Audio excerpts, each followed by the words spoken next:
Buenos días, amados hermanos. Les saludo enormemente en el nombre del Señor, esperando que estén en sus casas, con sus familias, resguardándose de todo lo malo que está ocurriendo en nuestro país y en el mundo. Dios ha sido misericordioso con nosotros.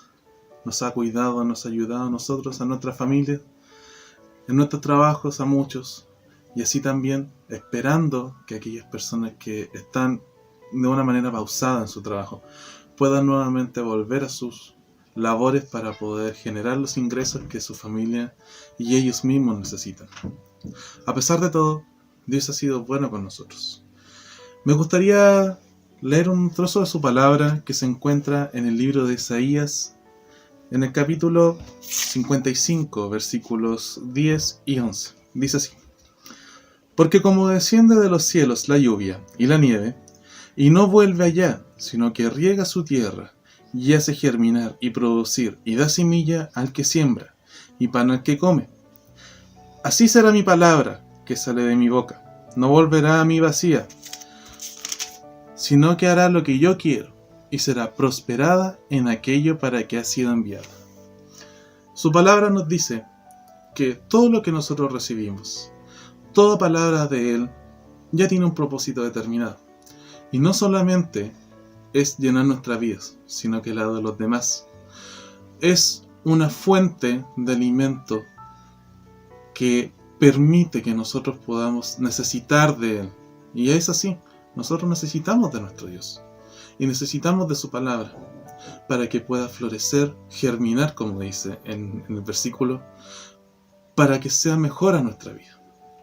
Le invito a tener un tiempo de oración para que podamos recibir la palabra, para que podamos tener un día y un devocional en el nombre del Señor. Oremos. Padre Celestial, gracias te damos, Señor, por un día más de vida que tú nos has entregado. Gracias por la oportunidad de estar, Señor, reunidos, alabando tu nombre, Señor. A pesar de la distancia, a pesar de que no podemos estar unidos en un lugar físico, sí estamos en ti en espíritu, Dios Padre. Te pido en esta hora que tú nos bendigas y nos guardes, Señor, y nos acompañes en todo momento. Que todo lo que se haga hoy, Señor, sea para tu nombre y para tu gloria. Acompáñanos hoy y siempre. Y gracias por todas tus bendiciones. En el nombre de Cristo Jesús. Amén y amén.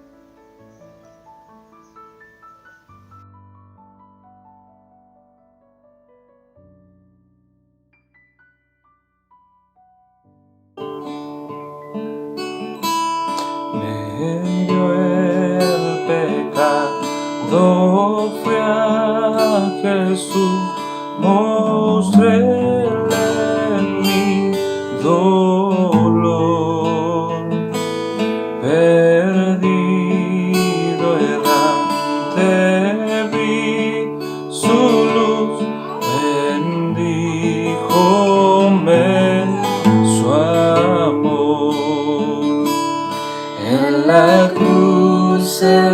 cruz, do primero vi la luz y las manchas de mi alma yo lavé. Fue allí por fe que vi a Jesús y siempre feliz con él seré. Allí por fe que vi a Jesús y siempre feliz con él seré.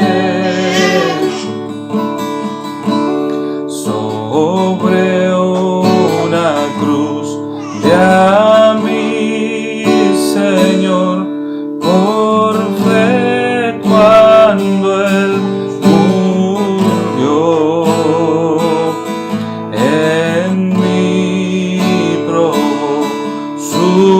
grande amor, mis culpas él expió. En la cruz, lo primero vi la luz y las manchas de mi alma yo lavé. Fue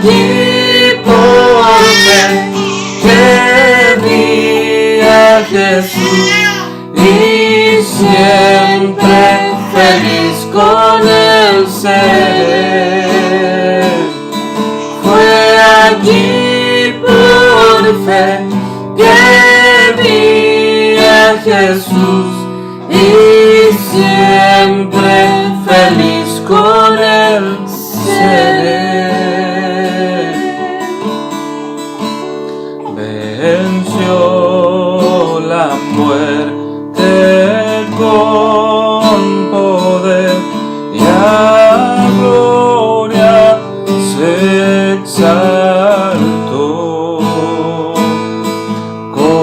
Confiar en él es mi placer, morir no temo yo.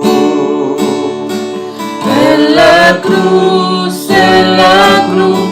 lo primero vi la luz y las manchas de mi alma yo la ve. Fue allí por fe que vi a Jesús y siempre feliz con él seré. Fue allí por fe que vi a Jesús y siempre feliz con él seré.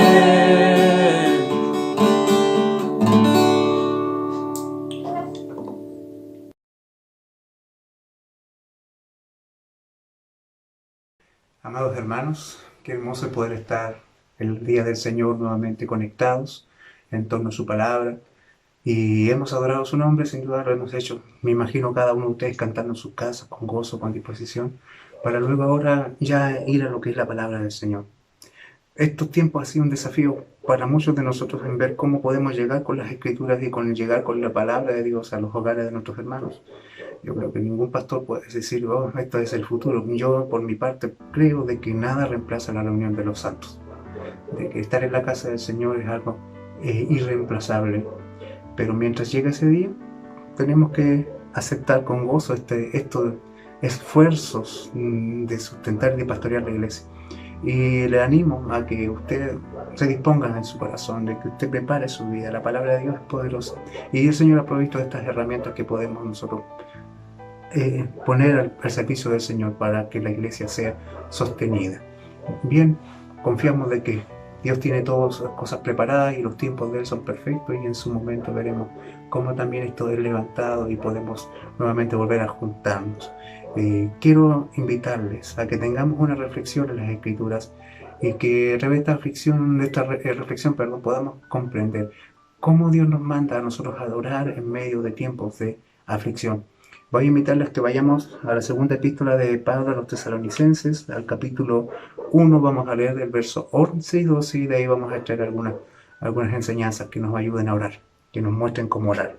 Leemos la palabra de Dios en reverencia en el nombre del Señor Jesús, y dice así: por lo cual asimismo oramos siempre por vosotros, para que nuestro Dios os tenga por digno de su llamamiento, cumpla todo propósito de bondad y toda obra de fe con su poder, para que el nombre de nuestro Señor Jesucristo sea glorificado en vosotros y vosotros en Él, por la gracia de nuestro Dios y del Señor Jesucristo.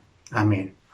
Oremos al Señor. Amado Padre, venimos delante de tu presencia, estamos ante tu palabra y confiamos de que ellas son vida y son verdad.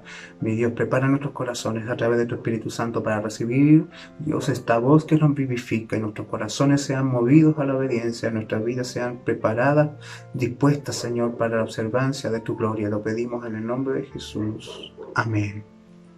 Amén. Hermanos, da la impresión de que el sufrimiento y el caminar cristiano fueran sinónimos. Pareciera de que cada hombre que se dispone a servir al Señor debe contar con el sufrimiento. La verdad, querida iglesia, es de que el Señor nunca ha negado la realidad del dolor como compañero en la vida de los creyentes hasta la eternidad. La iglesia de Tesalónica es un gran ejemplo de la soberanía de Dios en acción y del poder transformador del Evangelio. Muchos eventos condujeron a Pablo hasta esta ciudad, pero detrás de cada circunstancia física se encuentra el directo llamado de Dios Originalmente Pablo nunca había planificado en su segundo viaje misionero llegar hasta Europa. Él pretendía recorrer las iglesias que había fundado en el Asia Menor en el primer viaje. Su deseo era allí reconfortar a los hermanos, pero cuando él quiso retornar ya, el Espíritu de Cristo, dice el libro de Hechos, comenzó a cerrarle las puertas, él empezó a impedir que alcanzara los lugares que se había propuesto en su primer viaje. Pero sin embargo fue definitivo el instante en que en una noche allí en las costas de lo que era el Asia Menor, estando ya a punto de regresar, Dios le muestra una visión en un sueño. En esta visión él ve a un varón macedonio que le suplicaba que fuese a ellos. Un varón macedonio es un hombre griego. Un griego es un europeo. Pablo está en Asia. Y él perfectamente podía distinguir la diferencia entre un hombre que era de su continente con un hombre que es de otro continente. Y él entendió por ese sueño de que el Señor le estaba llamando a cruzar el mar, a ir al otro lugar de la tierra dentro del imperio para ir a predicar el Evangelio. ¿Qué permitió Dios con esto? Primero, de que se comenzara la evangelización en Europa, y en segundo lugar, que dadas las circunstancias ocurridas allá en esas tierras, Pablo comenzó a escribir sus primeras cartas. Pablo fue a Filipo, llegó hasta Filipo, un pequeño pueblo sin sinagoga. Allí su trabajo se vio obstruido por la actividad de una esclava, de una muchacha que era endemoniada, que tenía espíritu de adivinación y que sus patrones la usaban para ganar riqueza. Ella le empezó a molestar y Pablo usó el poder y la autoridad del Señor para liberarla. Aquello le causó de que él fuese juzgado, fuese azotado, humillado y encarcelado. Pero aún con todas esas circunstancias dolorosas, florece una iglesia a través del poder de Dios. Nosotros podemos recordar de que viene un terremoto, que él se convierte el carcelero. Podemos agregar ese carcelero a la muchacha liberada y a una mujer muy poderosa de la ciudad, muy rica, llamada Lidia. Ellos formaron la primera iglesia en Europa, la iglesia de Filipo. Y es glorioso ver de que una iglesia maravillosa surge desde la oposición y desde la persecución. Pero también, ¿cierto?, una vez que la iglesia se levantó allí, comenzó nuevamente una oposición de parte de los judíos que habitaban, o de la gente que llegó a esa ciudad en contra de Pablo, y él tuvo que salir, y desde allí él viajó a Tesalónica, acompañado quizás de sus dos fieles amigos, Silas y Timoteo, donde encontró una sinagoga y comenzó a predicar como era su costumbre, primero a los judíos para luego pasar por los gentiles.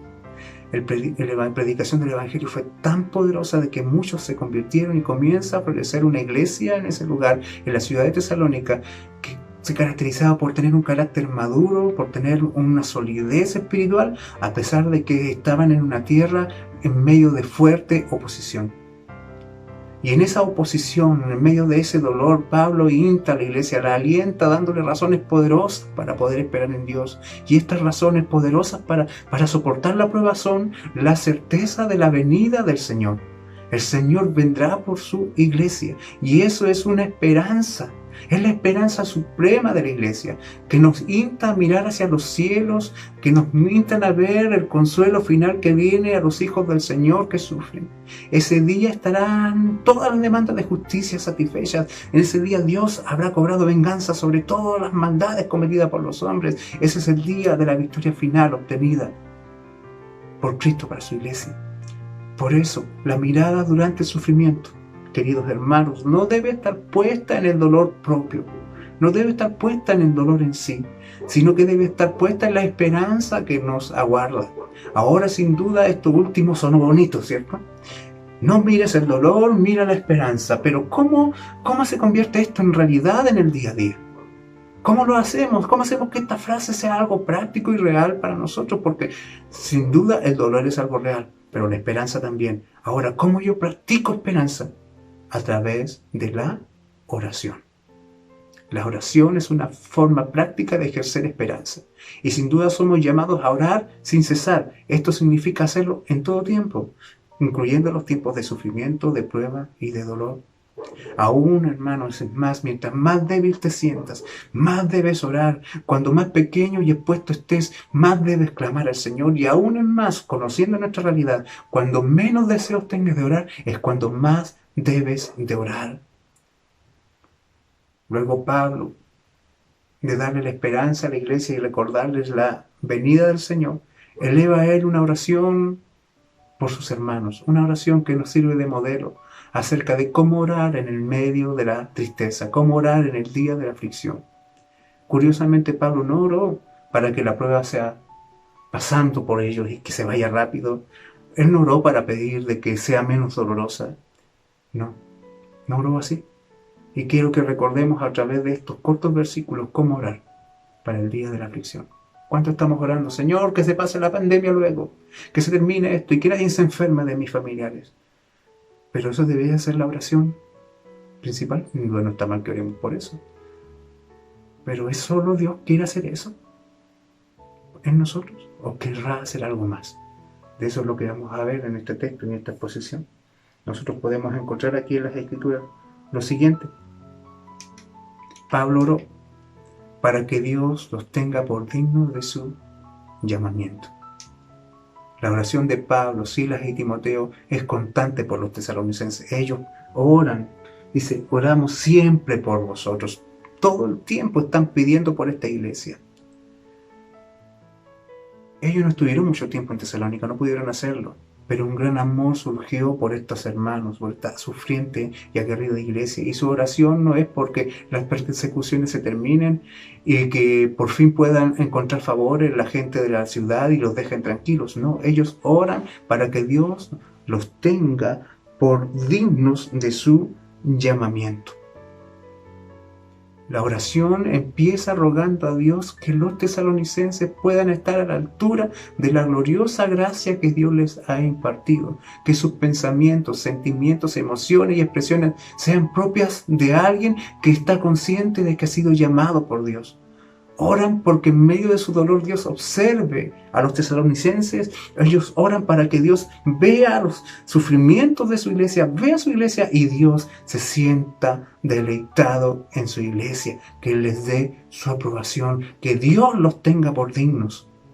Los creyentes podemos tener confianza en el sufrimiento debido a que Dios nos ha escogido, y porque Él nos ha escogido nunca nos va a desechar, nunca nos va a olvidar. La buena obra que Dios empieza, Él la completará. Eso dice Filipenses capítulo 1, versículo 6. Si tal parece que el mundo pecador está ganando la batalla hoy en día, si tal vez pensamos de que el dolor, la tristeza está hoy día sobreponiéndose a nosotros, debemos saber de que mañana este mundo perderá la batalla. Y mientras llega el día de nuestra victoria, debemos vivir en la responsabilidad de mantenernos dignos, de ser dignos de este supremo llamamiento, no porque nosotros merezcamos o lo ganemos, sino que sepamos responder a la gracia que nos ha sido dada por Dios libre y soberanamente, de que podamos estar a las alturas de los amores, de las misericordias y las gracias que hemos recibido. Por lo tanto, ¿qué significa esto de orar para que seamos tenidos por dignos? Hermanos, de que vivimos, punto 1, vivir siempre agradeciendo a Dios por su salvación y dándole gracias a Dios porque Él está con nosotros. Estar siempre dispuesto a someternos a su voluntad sin quejarnos. Pedir a Dios que nos dé sabiduría para comprender su voluntad. Observar en busca de oportunidades para testificar y glorificar a Dios en medio de la situación. Y esperar con paciencia hasta que todos los propósitos de Dios se cumplan. Es indudable que en medio del dolor nos sintamos tentados a quejarnos, a desconfiar de Dios. Quizás pensemos que Dios nos ha abandonado, pero eso es la reacción natural de cualquier hombre ante la aflicción. Por eso la oración de que en los creyentes fluya de tal manera el poder de Dios, de que ellos no sean ni respondan como cualquier hombre lo haría, sino que lo hagan a la altura de la estatura que Cristo está formando en ellos. Que lo hagan como alguien que está consciente de que Dios le ha llamado, de que Dios le ha amado, de que Dios le ha escogido, de que han nacido de nuevo y de que ellos están allí mirando la cruz y viendo al Señor tomando su lugar. Cualquiera reacciona quejándose, cualquiera reacciona cuestionando. Las dudas están en nuestra genética, pero un hijo de Dios sabrá dar gracias, sabrá esperar, llorará con esa visión en medio de la aflicción. ¿Cómo orar? Orar, en primer lugar, para que Dios nos tenga por dignos, para que Dios no sea avergonzado por nosotros, por nuestra humanidad en medio del dolor. En segundo lugar, Pablo ora para que Dios cumpla todo propósito de bondad y toda obra de fe con su poder, dice el texto que hemos leído. para que nuestro Dios os tenga por digno de su llamamiento y cumpla todo propósito de bondad y toda obra de fe con su poder. La convicción de Pablo es que Dios no es un Dios caprichoso. No, Dios no es un Dios que juega a los dados. Dios es un Dios que con su decreto está sacando adelante un plan que es perfecto. Dios se ha propuesto hacer que la fe de su iglesia sea más preciosa que el oro. Y para eso Él usa el crisol de la prueba. A través de la prueba Dios se propone hacer de nosotros hijos más fieles, más maduros y más preciosos a sus ojos. Porque dígame usted, ¿cómo la prueba obra en nuestros corazones? A veces guiados por lo frívolo, a veces nuestra vida están conducidas por nuestros intereses muy terrenales, pero cuando escuchamos una mala noticia, cuando el dolor nos toca, sin duda todas las cosas se ponen en perspectiva y ponemos en un inventario nuestras prioridades y nos damos cuenta de que había muchas cosas carnales que opacaban nuestros corazones. Ahora, cuando la prueba llega, siempre la prueba a un hijo de Dios le va a ayudar a poner su mirada en el cielo. Siempre la prueba va a lograr que ese hijo que uno oraba ore más. Siempre una prueba va a lograr de que un hijo de Dios se deleite más en Dios que en las cosas de este mundo. Dios consigue todas esas cosas a través de las pruebas. Y eso es un propósito de Dios, de que seamos más amantes de Él. Y por eso Pablo, seguro de que tanto dolor que está ocurriendo alrededor de la iglesia de Tesalónica no es otra cosa sino que Dios buscando cumplir sus propósitos en ellos. Ora para que todo aquello que Dios se propuso sea cumplido en su iglesia. A veces limitamos nuestro entendimiento del poder de Dios a esas acciones, donde por ejemplo el mar se abre, donde los enemigos son derrotados, pero no, hermanos, el poder de Dios también está actuando cuando somos quebrantados. No siempre cuando nos veamos como victoriosos en este mundo, sino también el poder de Dios está actuando cuando somos, pareciera, en este instante derrotados en este mundo. Pues allí, en medio del quebrantamiento, Dios está obrando, su poder está activo y está transformando vasos indignos en vasos de honra. En otras palabras, Pablo está orando para que, no para que pase el sufrimiento, sino para que todo lo que Dios se propuso lograr con ese sufrimiento se cumpla perfectamente en la vida de la iglesia. Para que los tesalonicenses sean confirmados aún más delante de Dios. Ora para que la obra de santificación de Dios, que Dios inició en sus vidas, sea completa. Bendito sea el Señor. Sin duda esto es maravilloso, porque el sufrimiento en el creyente siempre tiene un propósito. Y ese propósito es hacernos más preciosos delante de los ojos del Señor. Y que nuestro Dios nos resulte más precioso a nosotros en medio del sufrimiento. También Pablo ora para que el nombre de nuestro Señor Jesucristo sea glorificado en vosotros y vosotros en Él, por la gracia de nuestro Dios y del Señor Jesucristo. Pablo ora. Vea usted las tres peticiones de Pablo. La primera fue, ¿cierto? ¿Se recuerda usted? Para que Dios los tenga por digno de su llamamiento. En segundo lugar, para que Dios cumpla todos los propósitos que Él dispuso en su plan perfecto en la vida de la iglesia. Y Pablo ora para que Dios sea glorificado, el Señor Jesucristo sea glorificado en medio de ese sufrimiento. Los ministros del Señor que están escribiendo esta carta ven más allá de la salvación de los tesalonicenses, están mirando más allá, inclusive de su santificación, que son las cosas que veníamos hablando, y de cualquier efecto en la vida temporal de estos hombres. Su deseo y su meta va más allá que los mismos hombres. Ellos oran para que el nombre de nuestro Señor Jesucristo sea glorificado en vosotros y vosotros en Él, por la gracia de nuestro Dios y del Señor Jesucristo. Lo que se glorificará por la prueba no serán los hombres, será el nombre de Cristo. Y esto significa, hermanos, de que este Señor Jesucristo es el ungido de Dios, es el salvador de su pueblo, es el guardador de los suyos. De aquí que cuando ellos participan de este sufrimiento y están viviendo este tiempo así, de esta manera, están reconociendo su señorío sobre sus vidas. Entonces allí en ese instante, cuando ellos reconocen que Dios gobierna, que Cristo es el Rey, su nombre es glorificado en ellos y a su vez esa gloria de Cristo se refleja en su iglesia. Las palabras Jesucristo sea glorificado en vosotros y vosotros en Él están estrechamente ligadas a lo que Cristo, nuestro Señor, dijo en el Evangelio de Juan capítulo 17, verso 10. allí el Señor dice: y todo lo mío es tuyo y lo tuyo es mío, y he sido glorificado en ellos. La gloria que me diste, luego dice en el verso 22, yo les he dado para que sean uno, así como nosotros somos uno. Esta enseñanza indica y nos habla de esa estrecha relación que tiene Cristo con su iglesia.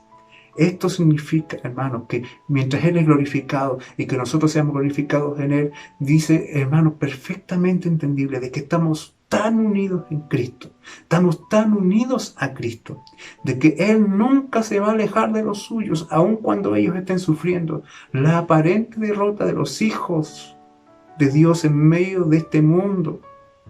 Lejos de deshonrar al Señor, le trae gloria, y esa gloria la comparte Él con su iglesia. ¿Cuál es el mayor bien que nosotros podemos esperar? Que Cristo sea glorificado. El mayor gozo de la iglesia es que Cristo sea exaltado, porque en su gloria está nuestra gloria, en su exaltación está nuestra exaltación, en su manifestación está nuestro gozo, nuestro deleite. Bendito sea el Señor, estamos tan unidos a Él, hermanos, estamos tan ahí. ¿Quién nos podrá separar del amor de Dios que es en Cristo Jesús? Amada iglesia, el Señor nos ayude, porque si usted se fija, esta gloria que recibe la iglesia no es producto de los méritos de la iglesia. No se trata de decir, oh, cuán lindo sufre el hermano, mírenlo, cuán fiel es. No, es Cristo, la gloria es de Cristo, porque esa es la base de la norma de la gracia, que pasa por alto los defectos y los méritos humanos para que Dios sea glorificado en los hombres. Es Dios quien libre y soberanamente, a través de los méritos de Jesucristo, deja fluir su amor y su complacencia a los hombres que de no ser por Cristo no tendrían ninguna esperanza.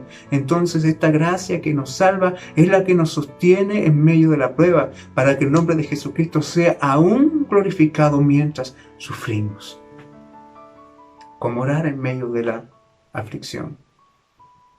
Si usted pudo notar un elemento común en cada uno de los tres apartados que hemos nosotros usado para desarrollar este texto, es que nunca se centraron en el hombre y todos se centraron en Dios. Que Dios los tenga por dignos, que Dios cumpla sus propósitos, que el nombre de Jesucristo sea glorificado. ¿Dónde estamos nosotros ahí? Y se supone que estoy orando yo, y en mi sufrimiento, en mi aflicción. ¿Y dónde aparezco yo?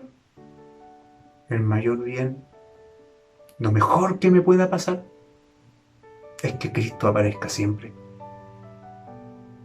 Más que yo, más que tú, más que la iglesia, más que cualquiera de nosotros. Nosotros amamos y anhelamos su gloria. Pablo y sus compañeros no oran porque la prueba pase rápido. Ellos oran para que la iglesia sea vista por Dios como digna de su llamamiento, para que Dios cumpla sus propósitos en ellos y para que el nombre de Cristo sea glorificado. Orar en medio de la aflicción generalmente se convierte, hermanos, seamos honestos, en una charla llena de autocompasión, llena de lástima por uno mismo, como si Dios no supiera lo que nos está pasando. Vamos a orar y nuestras oraciones, aparte de ser escasas, de ser cortas, más encima son sin gracia, son sin gratitud y son llenas de autorreferencia. Pero hermanos, aquí las Escrituras nos muestran. Pablo ora y nos enseña a orar sacando los ojos de las cosas de la tierra y ayuda a que la iglesia ore centrada en las cosas que están en los cielos. Hermanos, cuando somos rodeados de dolor, cuando el sufrimiento expone toda nuestra debilidad, cuando somos expuestos a una mala noticia que nos hace sentir tristeza, cuando nos vemos expuestos ante algo que no podemos controlar y somos allí reflejados como los seres más inútiles del mundo, ¿qué haremos allí cuando la tristeza nos alcance, cuando el dolor nos agobie? Hermanos, porque las pruebas no nos van a obviar por ser cristianos. El dolor no nos va a pasar por el lado porque somos hijos de Dios. Hermanos, no somos más especiales. Nuestro cuerpo es igual que cualquier otro cuerpo del hombre que camina en este mundo. Estamos expuestos a las mismas enfermedades, estamos expuestos a los mismos dolores. Pero la diferencia no está en que somos indestructibles en este cuerpo. Nuestra diferencia está en que nosotros tenemos una confianza sólida puesta en el Señor que ha vencido el mundo. Orar en medio de la aflicción es orar poniendo a Dios en el centro. Es orar, ¿cierto?, poniendo su nombre en alto. Él sabrá hacer su perfecta voluntad a través de nuestro dolor. Él añade gloria a su nombre y cada lágrima derramada nunca será sin una razón que sea válida allá en los cielos. Aunque acá no entendamos lo que está ocurriendo arriba en el trono, hay un plan glorioso y perfecto.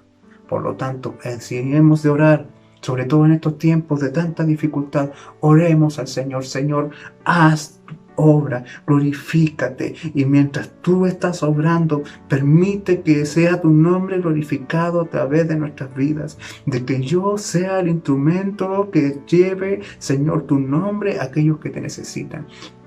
Hay gloria en el saber de que Dios tiene el control de todo. Mis oraciones no son para cambiar ese plan de Dios. Mis oraciones son para que Dios moldee mi corazón, para que yo me someta a ese plan y lo haga con gozo y con gratitud. Ya sabemos cómo podemos orar, cómo debiésemos orar. Dios avive su obra en medio de su pueblo en este tiempo. Oremos al Señor. Amado Padre, gracias por tu palabra. Gracias por tu consejo. Ayúdanos siempre a esperar en ti. Ayúdanos siempre a confiar en ti y en tu verdad. Ayúdanos siempre a depender de ti. Bendice a tu pueblo, Señor, cada día y llénalo de gozo, de esperanza y de paz. Porque tú eres fiel, porque tú eres bueno y tú guías todas las cosas según los decretos eternos que tú has fijado en la eternidad.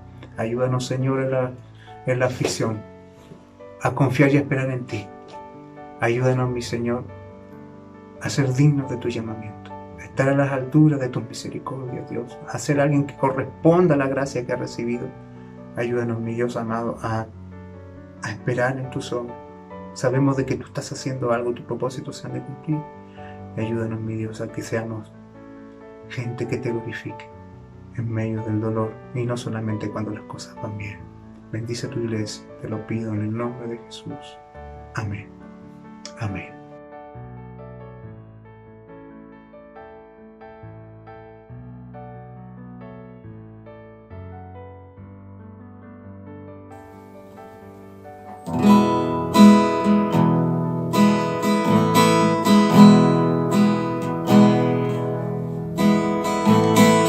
Cristo, yo te amo.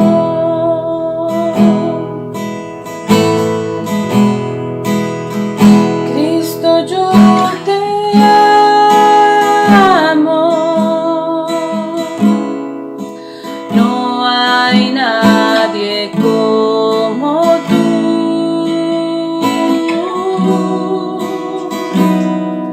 Jesús.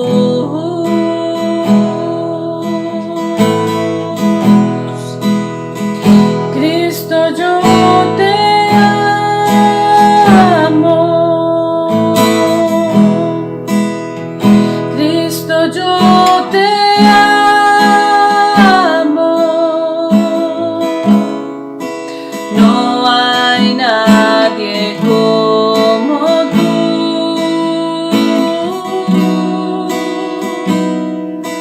Jesús.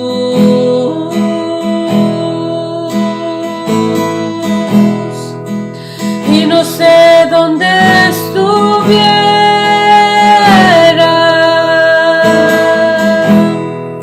si yo a ti no te tuviera,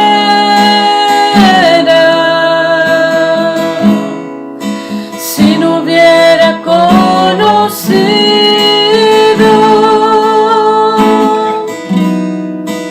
al Dios que me ama. Y no sé dónde estuviera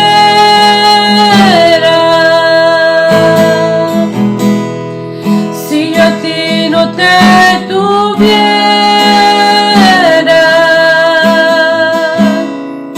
si no hubiera conocido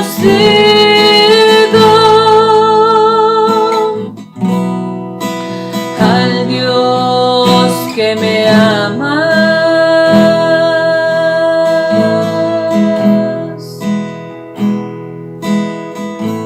Amados hermanos, Dios bendiga grandemente la vida de cada uno de ustedes. Espero que este esfuerzo haya contribuido a la paz y al gozo en sus corazones, a que sus espíritus sean alimentados por la palabra del Señor.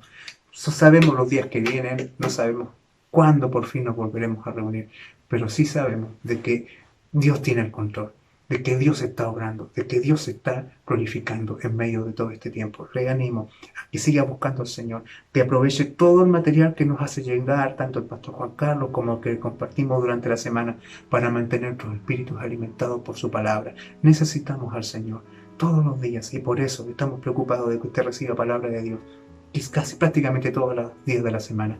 Dios te bendiga, amada iglesia, Dios te sustente, Dios te guarde.